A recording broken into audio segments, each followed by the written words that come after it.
Hey, what is up, guys? Welcome. I just wanted to give a quick introduction of who I am, what is it that I do, and how is it that I'm so knowledgeable when it comes to this subject. So, I've been doing about credit repair for almost 10 years, but I've only been doing manufacturer spending. In in December, when 2 months is gonna be 2 years.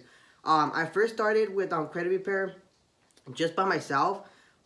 It was actually I just read the laws, but I didn't understand it. I just bought books I think it was on Amazon where I bought my first book, and I just started going from there. And then I realized that old strategies die. So it doesn't mean that this strategy is gonna last for 10 years. It might last for 5, it might last for 3. It just really depends. You just have to keep making research and find out what works. Obviously, this method's been working me for 2 years. I don't see why it's gonna stop working. Because this is an actual factual dispute.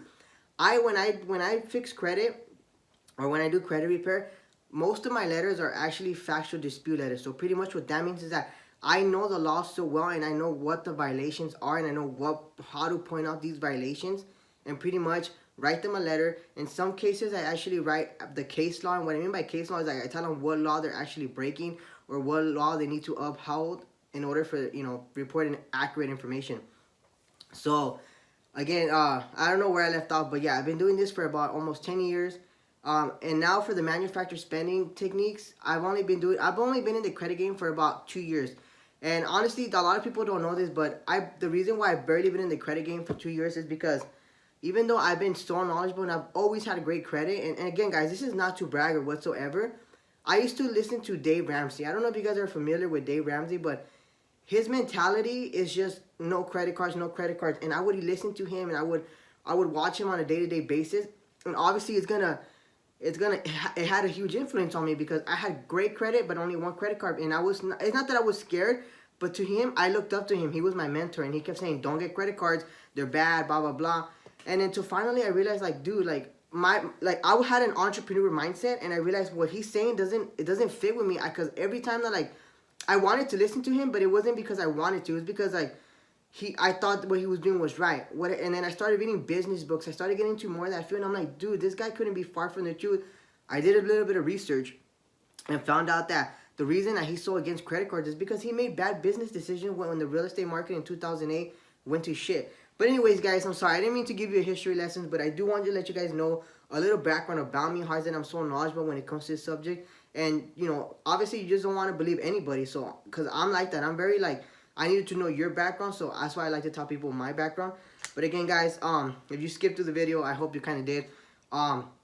I've been doing credit repair for almost 10 years, and manufacturer spending in December is going to be 2 years. I've been very successful, and I can't wait for you guys to start your journey, and can't wait to you guys to start tagging me or start tagging Miles on your Instagram so we can see your success and be part of your success and let yourself grow, because I'm telling you, the knowledge that Miles is giving you guys is fucking mind-blowing. But anyways, guys, let me take you to my laptop, and I'm going to show you how to attack your late payments and how to delete late payments off your credit report. So, alright, guys, so in this video, this is actually one of my clients' credit reports, because I use two software, well, not softwares. When I pull up their credit reports, I use either Experian.com, where I'm able to pull up all 3 credit bureaus, and also Identity IQ is the one that I use for my clients. And the reason why I want to use Identity IQ, and the reason why I recommend anybody to use, you don't have to use Identity IQ, but you want something that has something along, like, you see how it has TransUnion, Experian, and Equifax. It has all 3 credit bureaus in one picture. Instead of looking one by one by one, it makes it just easier for me to do my work. So again, guys, I want you guys to focus on the late payments, right? So this account, you guys notice this. This account is reporting on TransUnion, Experian, and Equifax. If you look down here where it says, where it says OK in green and then OK in gray, and in this white part, this is reporting inaccurate information. I'll tell you why. This account is reporting to all 3 credit bureaus, so that means TransUnion should have the payment history right here, but it doesn't. It means it's blank. It's white. They don't have the information. So one right there, that is awesome leverage right here, guys. Honestly, I don't know if you guys already know what I'm looking at, but this is an icon. Sorry, guys, my dog is sneezing over here, so I do apologize if you hear that noise.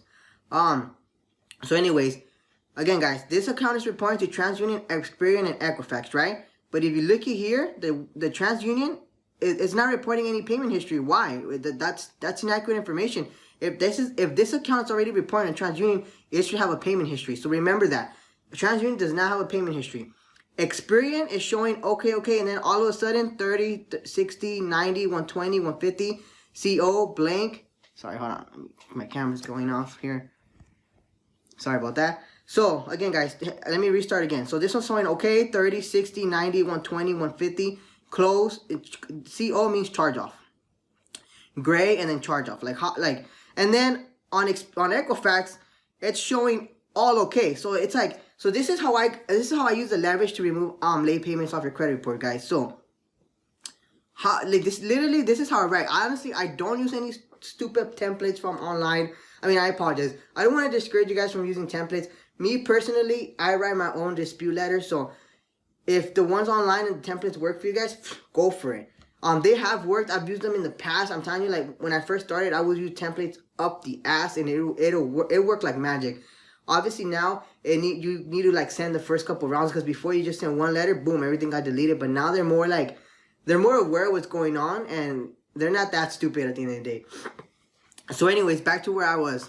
If you guys look at here, how can Equifax be reporting okay the whole account, and this one can be reporting okay, and then it's going to be reporting 60? Like, this is inaccurate information as it is.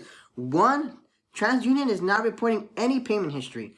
But then Experian and Equifax contradict themselves. This is inaccurate information. This is a violation. Obviously, they need to report 100% accurate information. And again, guys, this is inaccurate information. Like, you can't, either you were late or you were on time. It can't be either or. There's only one way to categorize this, your late payments. Either you were late or you were on time. This is contradicting itself, and this is perfect. This is gold mine. This is what you want to look for, guys. Because now when you write your letters, you're going to point out, like, there's going to be two things you're going to point out, and I'm going to write the letter, and I'm going to show you how to write this letter effectively, so you guys can use this in the future to delete late payments off your, yourself, your family, or if you want to, charge people to delete late payments. Again, guys, I do want to let you guys know aware that sometimes it takes maybe 2 to 3 months, or sometimes, again, it just really depends who gets your dispute letters, because the first letter might do the trick. Sometimes they might need 2 or 3 letters and just keep pushing. But all right, guys. So sorry, I didn't mean to steer off. So I hope you guys understand and see what I'm looking at. This is inaccurate information. So what you're gonna do is that, okay, and another thing that I do to attack late payments is that, you see how in Experian it says 30 days late?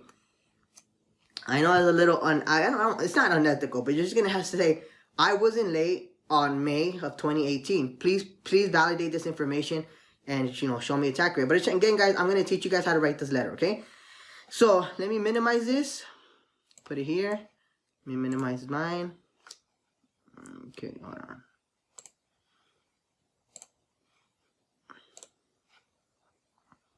Let's bring this one over here. Let me bring this one here.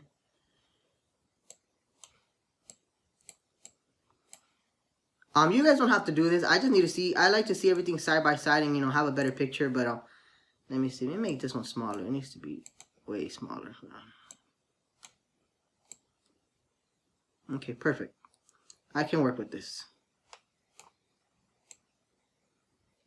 Okay. So, for example, we're gonna attack Equifax. I mean, yeah, because let me see. Who's the one with the most late payments? Obviously, you're gonna attack every individual one, but each one's gonna be custom to each credit bureau. So, for example, you're gonna want to attack Experian, right? And you're gonna put literally like this. Dear Experian,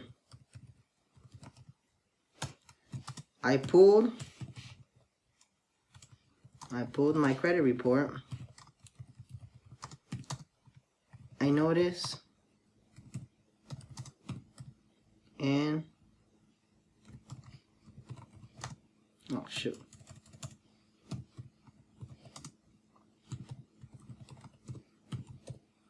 Like that. And you're gonna say, I was never late on, for example, it says May, and just put 2018, okay?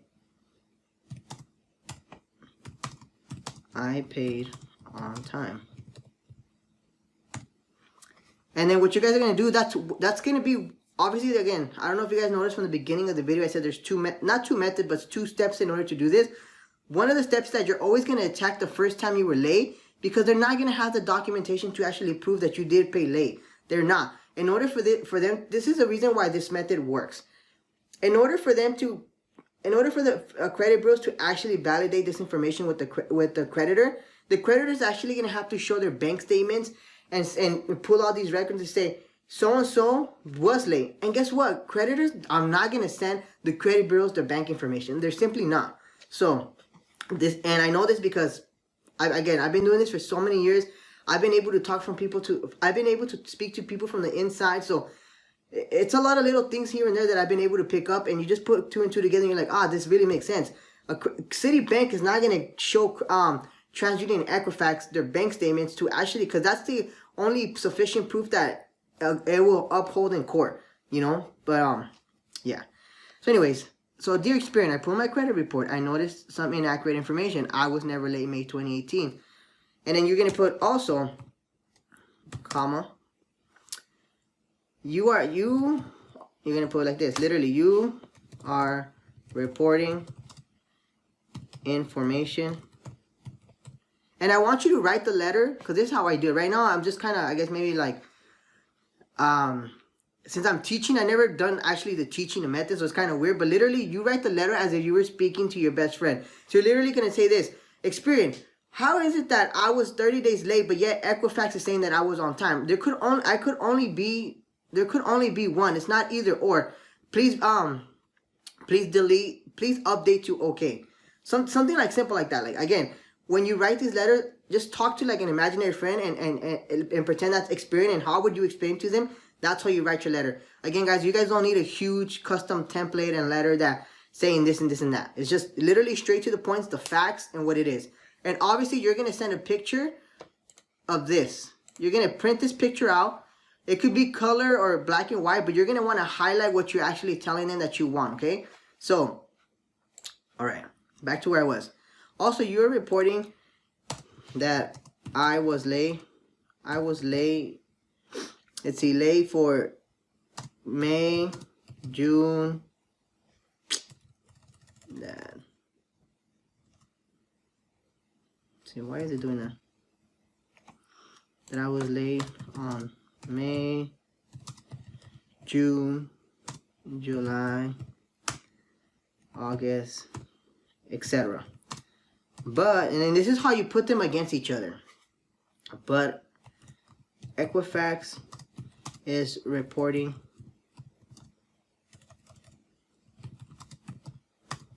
on-time payments.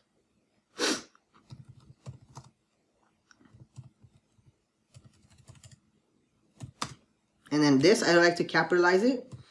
This is inaccurate information.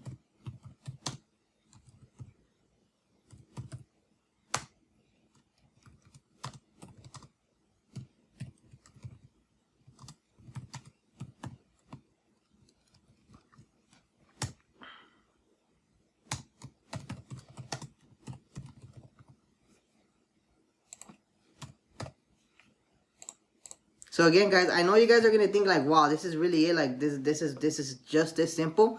And literally, guys, it's this simple. It's just you point out the facts, you put them against each other. Even if, for example, let me go back to that slide. Even for example, let's say for example this didn't say okay, but this one was like, let's say for example here on May 2018, this one said you were 60 days late, and this one saying it's 90 days late. At the end of the day, guys, this is inaccurate information. It's not okay. You cannot be in one credit bureau 60 days later, one credit bureau 90 days. Regardless, they're reporting inaccurate information. And according to the FCRA, they must be reporting 100% accurate information. And this is where you get them. You pin them against the wall. You have proof. You send them the screenshot. And again, it might take a few rounds, but hey, it's worth to delete the late payments, because late payments are a pain in the ass, and they're actually, I'd rather have a collection account than a late payment on my credit report, guys, honestly. So again, guys, I hope you guys understand the concept of what I was trying to explain to you. Again, this is my first time teaching my actual method. Like, to me, this is gold, man. This took me forever to understand, and I'm literally handing it to you guys on a silver platter. So I hope you guys really appreciate it, and I hope I was able to explain it as best as I possibly can. If you got questions, please feel free to DM me at Mitch Credit on Instagram, or at Credit Mitch. I don't know. I'll put the link right here on this video or something. Feel free to ask me this question. Just put on the subject title, Miles 97 course, and I'll know what you're talking about, and I'll be able to I'll be able to distinguish you from the rest of my DMs and make you guys a priority. So again, guys, I hope I didn't make this complicated. Again, this is what I want to show you guys a perfect example. And again, I want to for those that might be wondering, do you have to dispute this account in TransUnion? In my opinion, as looking at this credit report, I wouldn't, because why am I going to bother with TransUnion? They're not reporting anything. That's actually pretty good. But again, you guys don't always rely on one credit report. You're always going to want to check, make an account on Experian.com, pay for that $1 7-day free trial, and see how TransUnion is reporting your late payments. And again, if TransUnion and that credit report is reporting, let's say for example you were late, and here they're reporting nothing, that's still inaccurate information, and you can attack them and just write them a letter. Literally, just write them a simple letter. No need to put any legal jargon when it comes to late payments. Just tell them, hey, you're reporting accurate information. I can be 30 days late and Equifax okay, or vice versa, or I can be 30 days late or 60 days late on the same. For example, I'm speaking about May. For example, if it says 30 days, and then in the bottom of Equifax, where it says okay, instead of saying okay, it says 60 days. Again, guys, that's inaccurate information, and you're gonna get these accounts deleted. I mean, not accounts deleted. You're gonna get the late payments deleted to okay, or they might delete it. Whatever you tell them to do, believe it or not, they will do, because every dispute letter needs an action and a justifier. So what your action is, your justifier is just pretty much your factual dispute, like saying blah, blah, blah, blah, blah. And your action is you telling them, I want you to delete this, or want you to update to okay. So again, guys, I hope this was very informative. If you guys have any questions, please feel free to DM me on Instagram, and good luck on your credit journey. I'm super excited to guys see your success. Again, guys, take care.